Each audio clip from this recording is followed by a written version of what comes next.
Skylar, call an ambulance right now, please. Well then, I'll be heading home. Huh? What are you thinking? Your husband has just collapsed. This is how my mother-in-law Barbara confronted me, and my father-in-law Harvey looked at me with a puzzled expression.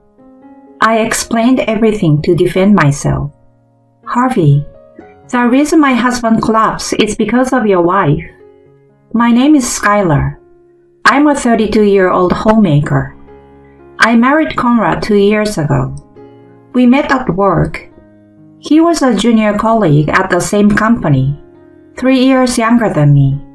Skylar, would you like to have dinner sometime? He asked me out first. Oh, you mean with everyone? Sure, that sounds nice. No, I meant just the two of us. He said so, looking straight at me. I had never been approached by a man like that before, and I initially declined. But he kept asking, and I eventually went out to dinner with him. Despite being young, he was calm, and we really clicked. After a few more dates, we started a relationship. A year later, he proposed, and we got married. I was so happy to marry the man I loved. After getting married, I quit my job. Although I received lots of congratulations from my colleagues, I soon began to regret marrying him. Oh, good morning, sweetheart. Did you make breakfast? It's ready. He always seemed grumpy in the mornings due to low blood pressure. What's this? Well, it's fried eggs, lettuce salad, and toast. I can see that, duh. I'm talking about the eggs. Why are the eggs runny? Oh, well, I heard that runny eggs are easier to digest. You know, you once said you have a weak stomach. Don't do anything like that. I want my eggs fully cooked. Remember that. Noted. Make it again. What? I can't eat this. Make it again. He then threw the eggs I made into the trash. I'm eating toast, so make it quick. I was stunned. What are you doing? Don't just stand there. His harsh words snapped me out of it, and I quickly remade his eggs. He ate without a word, didn't clean up after himself, and started getting ready for the day. I was shocked by his behavior so soon after our marriage. But I had quit my job and still loved him. I didn't want to get a divorce so easily after being blessed by so many. I thought he was just not a morning person. That's what I told myself, and decided to see how things went. In the evenings, he was different. Not grumpy like in the mornings. Oh, fried chicken tonight. Nice. It will be ready in a bit. I've also chilled some beer for you. Great. I will shower first. He was kind and cheerful, just like when we were dating. Dinner was enjoyable, and we had lively conversations. I was relieved, thinking he was just not a morning person. I was careful with breakfast, avoiding anything that upset him, and noting down his preferences to avoid repeats. Gradually, I got used to managing his moods and our distance in the mornings, and became perfect at managing our household. He seemed satisfied with our daily life. He was very kind in the evenings and on his days off, and we shared some quality time together. We were living a happy newlywed life, but it didn't last long. What? A transfer? Yeah, it's still in the city. I see. But the commute will be tough, so let's move. We are renting now. Let's move to a condo near my office. Well, I guess we could do that. I wasn't opposed, and I didn't really like the layout of our current place anyway. So we visited real estate agencies to find a new place. How about this place? Yeah, but it seems a bit expensive. But it will make our lives more comfortable, right? Plus, it has a great kitchen. It will be easier for you to cook. That's true. Let's go for it then. And that's how we decided on our new place. The new place was as comfortable as my husband said it would be. The new kitchen was super easy to use and made cooking a lot of fun. My husband's commute was shorter now, so he got to sleep in later, which made him less grumpy in the mornings. I was really glad we chose this apartment. However, a new problem arose. Skylar, I'm here. Barbara, what brings you here all of a sudden? What? Do I need a reason to come here? No, that's not what I meant.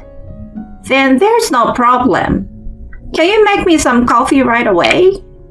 Saying this, my mother-in-law walked into the living room and plopped down on the sofa. I reluctantly made her coffee and served it to her. Where are the cookies to go with the coffee? I don't have any right now.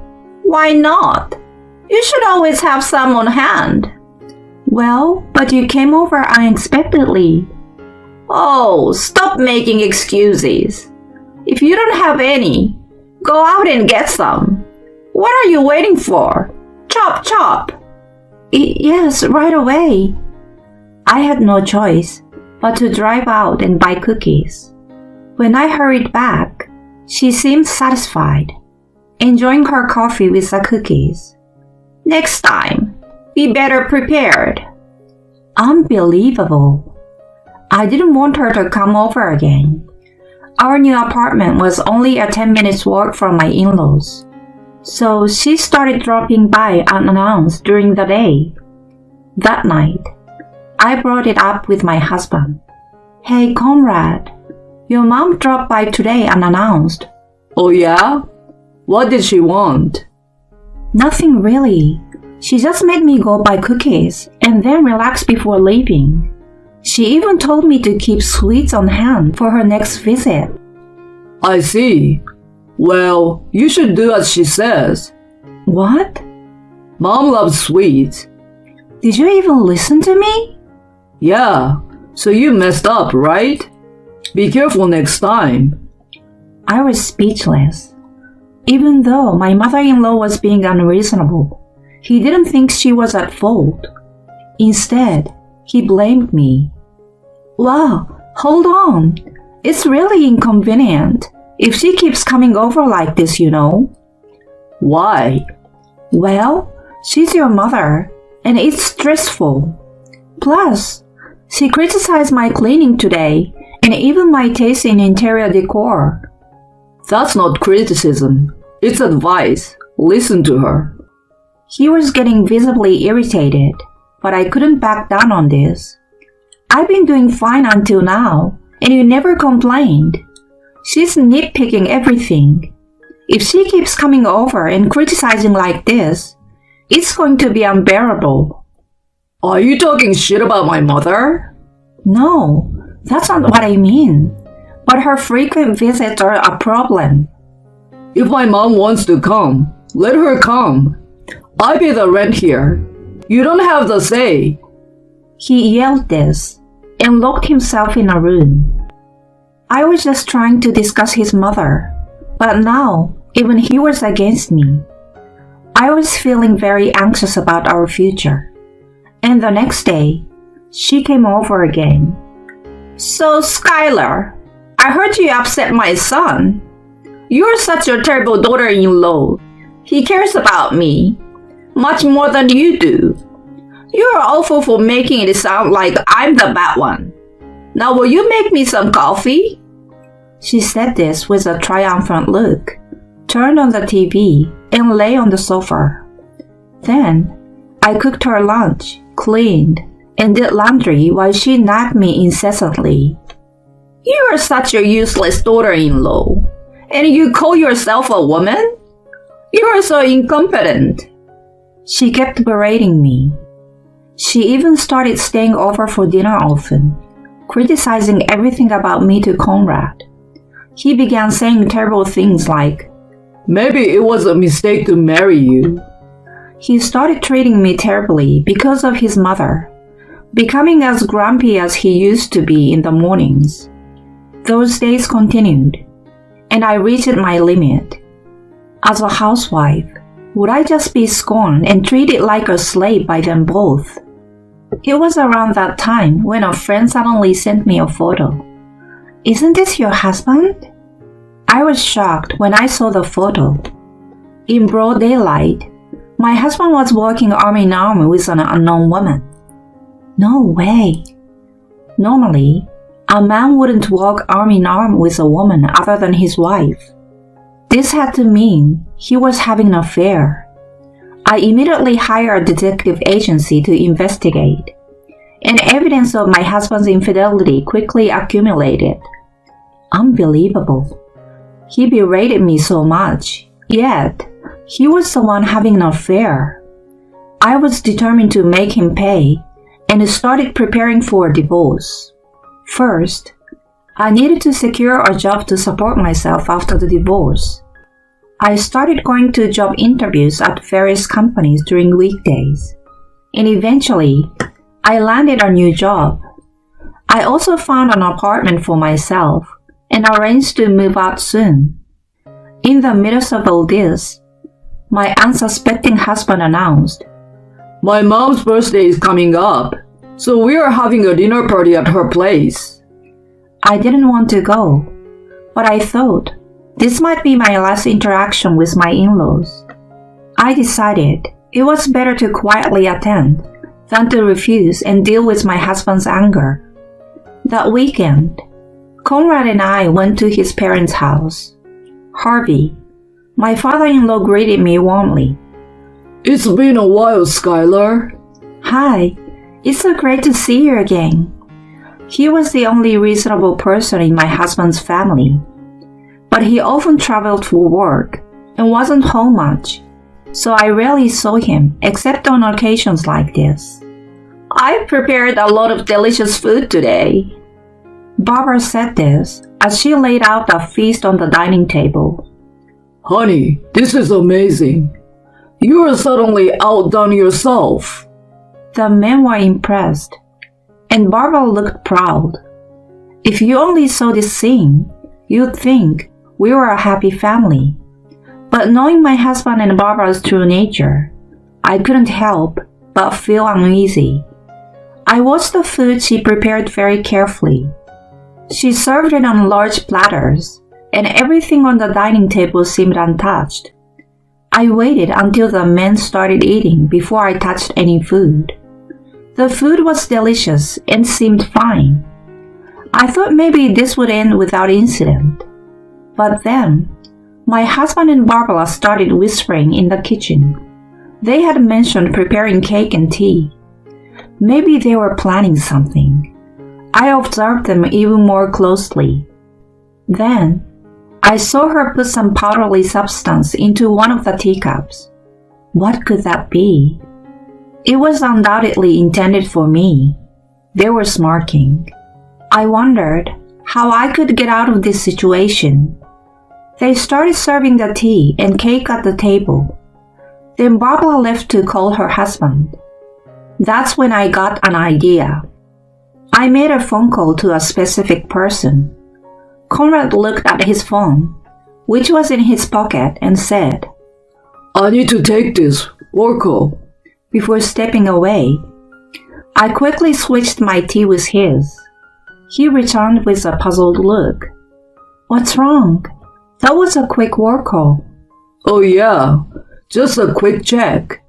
He tried to play it off, but he didn't know that the call was from me. I had changed the name and icon of my app to his mistress' name and picture. He thought the call was from her.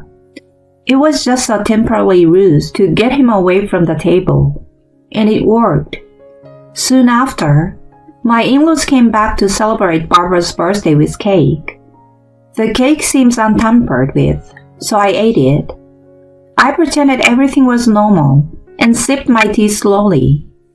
My husband and mother-in-law watched me with smirks, probably expecting something to happen soon. But after a few minutes, the unexpected happened to my husband. It hurts. He suddenly collapsed, clutching his stomach. What's wrong, Conrad? What's happening? Conrad, are you okay? They were both shocked. My husband, in a faint voice, murmured. Why me? Barbara, rushing to my husband, turned to me and said, Skylar, call an ambulance right now. I was astounded at her audacity after she had set something up herself. Well then, I will be heading home. What? What are you thinking? Your husband had just collapsed. She confronted me like that.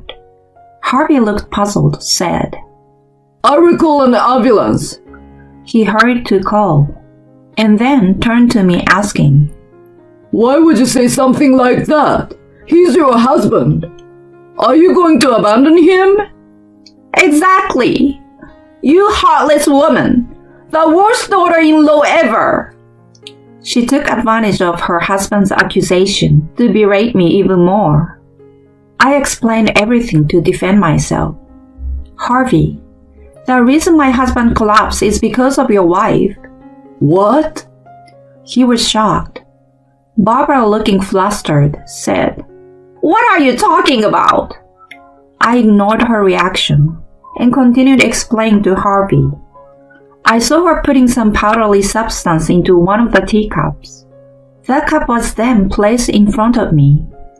I had a bad feeling, so I switched it with my husband's cup. Then he collapsed like this. Barbara, did you put a large amount of laxative in it?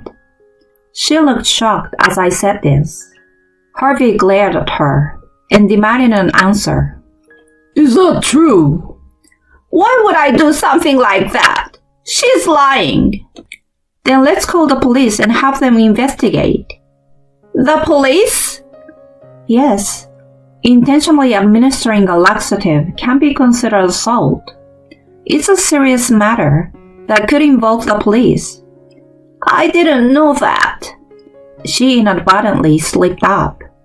Harvey and I didn't miss her admission. You just admitted to putting the laxative in. Why would you do such a thing? Well, Harvey, your wife and son have been bullying me terribly. What? I have recordings of some recent incidents on my voice recorder. Please listen to them later. You will understand how they've been harassing me and why they might have spiked the tea. He sighed in disbelief. She then turned her anger on me. How did you manage to switch the cups? My son was supposed to be watching. That was easy. I called him, pretending to be his mistress. What? My son is having an affair? She clearly didn't know. Harvey was speechless. I have pictures as evidence. I planned to divorce him after today's meal, but I didn't know you two were planning something so awful. I'm glad I was cautious. Don't worry. I will make sure you both face the consequences. I left their house, hearing Harvey's angry voice at Barbara. An ambulance passed by, likely taking my husband to the hospital. A few hours later, Harvey contacted me. He apologized for what happened at the birthday party and discussed the future. He had scolded them and ensured that Conrad would agree to a divorce and pay alimony for the affair. He also said I could claim compensation for the emotional distress caused by their abuse. I gratefully demanded everything I was owed, including compensation from the mistress. Harvey, affected by the incident, decided to divorce Barbara. Having never worked, she ended up moving in with my ex-husband, where she found the mistress already living, leading to constant arguments between them. Conrad, burdened with hefty alimony, higher rent, and the cost of supporting 3 adults, was worn out both physically and mentally. With no allies at work due to his affair, he lived in isolated misery. Karma is a bitch. As for me, I successfully moved to a new place and started a new life. I'm working hard at my new job and enjoying the comfort of my new home. For now, I'm focusing on my career, planning to start studying for qualifications to further advance in my field. I want to be with you forever. Please marry me. I promise I will make you happy. These were the words my husband said when he proposed. Tears welled up in my eyes, blurring my vision. His words touched my heart so deeply. I felt enveloped by immense happiness, confident that together we could overcome any challenge. We would support each other no matter what, without a doubt. Then one day, he shattered this image. I've fallen for someone else. I want a divorce. What? Who could have imagined that my husband of 6 years would suddenly ask for divorce? My name is Angela. My husband Ken and I have been married for 6 years. It was just recently that we celebrated our anniversary at our favorite restaurant, toasting with fine wine. So why this? Wait, just wait a second. You've fallen for someone else? And you want a divorce? You're joking, right? I couldn't comprehend what was happening, and half smiled in disbelief. But his expression was dead serious, nothing like his usual calm demeanor. Are you serious? I wouldn't joke about something like this. His voice was colder than I'd ever heard. But why? We have been getting along without any big fights. Why now? Tears started to well up. Had I been oblivious to the fact that he had found someone else, thinking we had a good marriage? I want kids. Huh? Kids? I can't have them with you, you know. I want to divorce quickly and remarry her. He's right. I couldn't have children. We discovered this 3 years into our marriage. Despite our normal intimate life, there were no signs of pregnancy. After a test, it turned out I was the reason. I was so shocked that I even considered divorce. I thought it would be better for him to be happy with someone else, since I couldn't give him a family. But he had reassured me back then. I married you because I love you.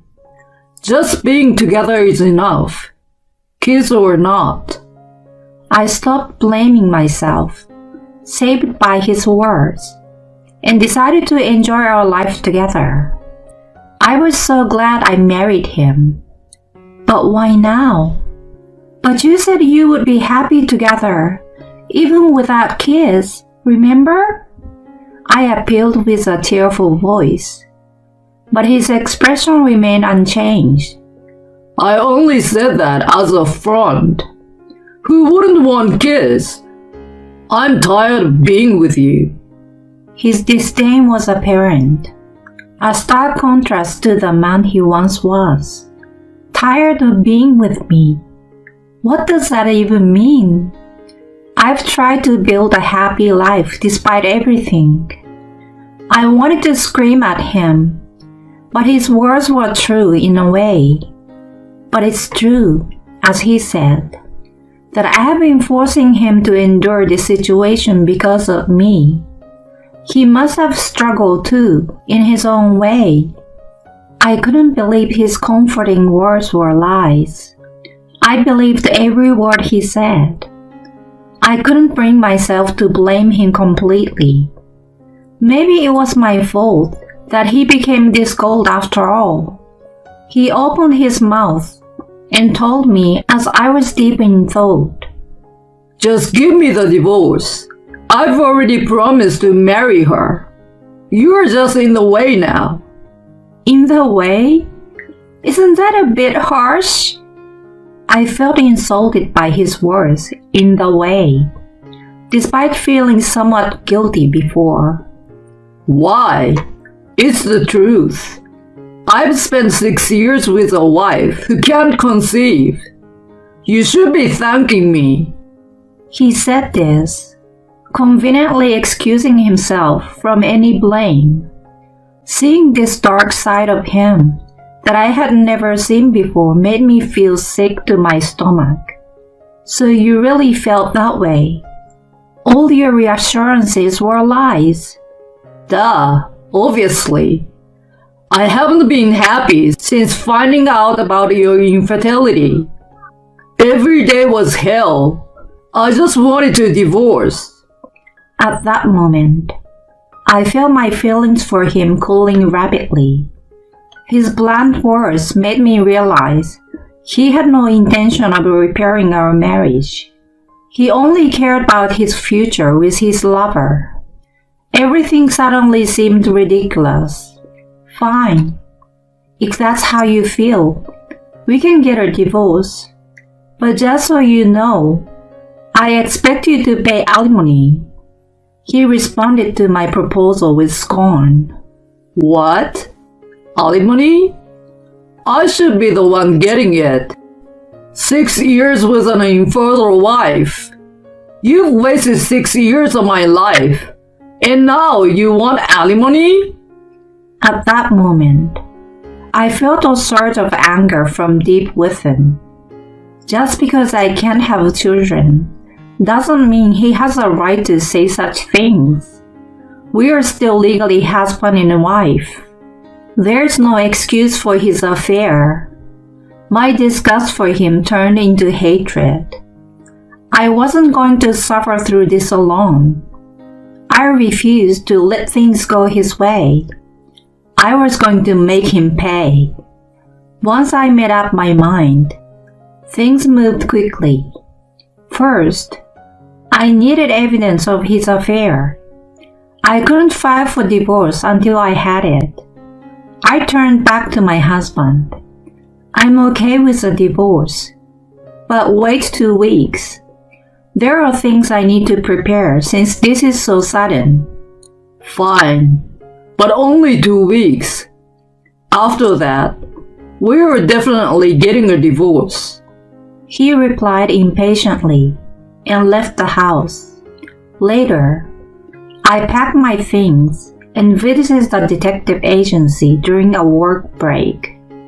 I hired them to gather as much evidence of his affair as possible for a week. My husband, thinking I had accepted the divorce, often visited his mistress' apartment. They met up daily for work and shopped at famous brand stores, coming out with numerous bags. The shops were all women's brands, likely him splurging on her. Photos captured them both smiling and him looking infatuated. The agency told me they dined at expensive restaurants nightly, with my husband paying every time. His reckless spending was astounding. Where did he get all that money from? He was stingy with me, but generous with his mistress. However, this resulted in more evidence than I imagined, and the agency found it easy to gather. A few days after the 2-week period, I received a call while filling out the divorce papers. Hello? It's me. Did you sign the divorce papers? Hurry up. His tone was condescending. I'm doing it as we speak. I will file them later. He sighed heavily and said, You are always so slow. Pack your things and leave quickly. That place will be a love nest for me and her. Take all your stuff with you. He hung up without waiting for a response. A love nest for him and her? I thought, amused. He lived there with me all this time. I will take everything, don't worry. My revenge will be complete. I was frighteningly enjoying my revenge on him. I wouldn't turn back now. I was determined to make him suffer. I signed the divorce papers and was packing when I heard some noise from the front door. You're still here? It was Ken. Why are you here? He smirked triumphantly. I've been living at her place. I only brought a few things with me. I came to get more clothes. Perfect timing. I have something for you to sign. I handed him a document. What's this? I've been consulting a lawyer because I don't want us to continue arguing. It's a legal agreement about post-divorce matters. Read it carefully and sign. Despite telling him to read it carefully, he just casually and carelessly signed it right there, obviously annoyed by the hassle. And he tossed the paper at me. You're so annoying. I won't bother you again, even without these stupid documents. He muttered that and retreated to his room to get his things. I did warn him to read it carefully. I muttered with a smirk. I knew he'd likely skim over it, but I never imagined it would work out this well. I cheerfully continued packing up every single one of my belongings in the house. The next day, I submitted the divorce papers and had a moving company take my stuff to my parents' house. I planned to live alone eventually, but for now, I'd stay with them. I had already explained the divorce to them. Both my parents were furious at first, but they praised my plan when I told them. A few days later, Ken called sooner than I expected. Hey, what the hell is this? He shouted over the phone as soon as I answered. Well, hello to you too. Quiet.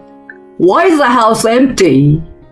He was panicking, angry and upset, spewing nonsense. I patiently explained to him. Why? You told me to take all my stuff, didn't you? So I did just that. But that's ridiculous. There is not a single piece of furniture or appliance left. We bought those with our savings. He was ranting, out of breath. It seemed like he was conveniently altering his memory, so I explained it to him again. What are you talking about? Everything in that house was bought with my money.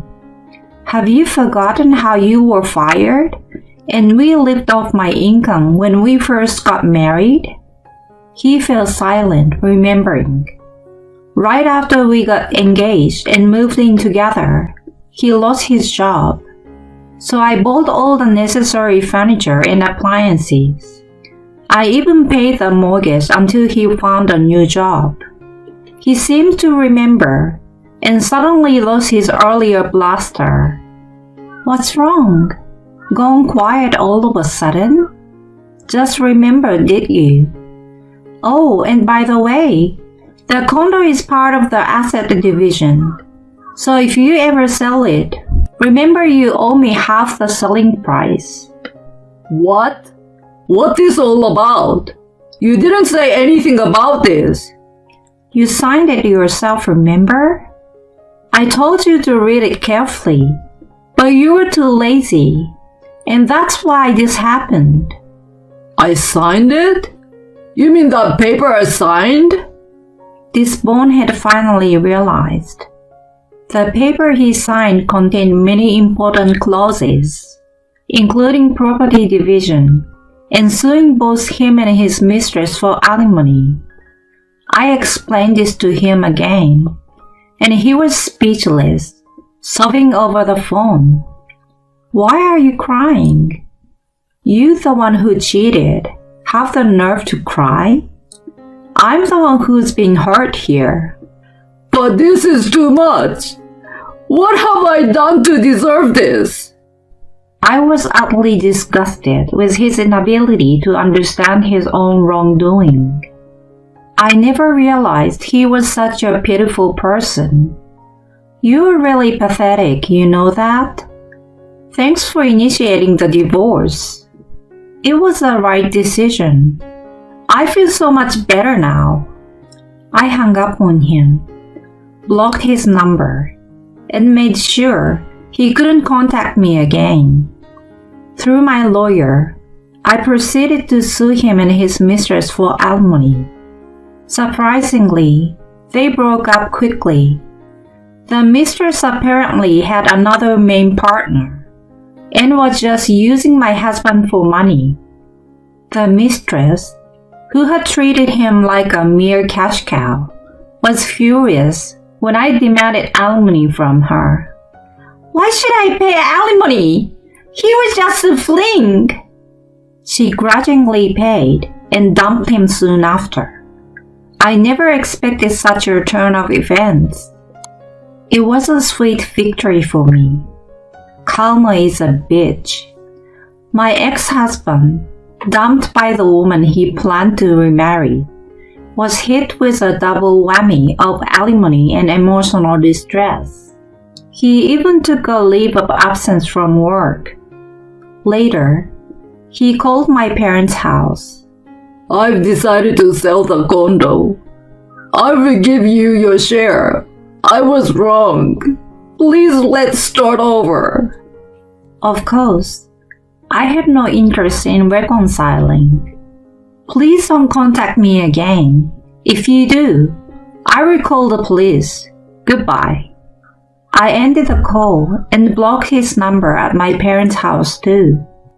It turns out he was in debt from splurging on his mistress and is now being chased by creditors.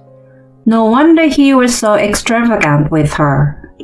Considering the amount he spent on luxury brands and fancy restaurants, it was obvious his salary alone wouldn't cover it. But to think he went into debt to spoil his mistress. His affair, divorce, and that became office gossip. And now he is being pressured to resign. Do I feel sorry for him? Not at all. It was a perfect revenge. I have no regrets. He brought this on himself. From now on, I will live for my own happiness. I vowed to myself.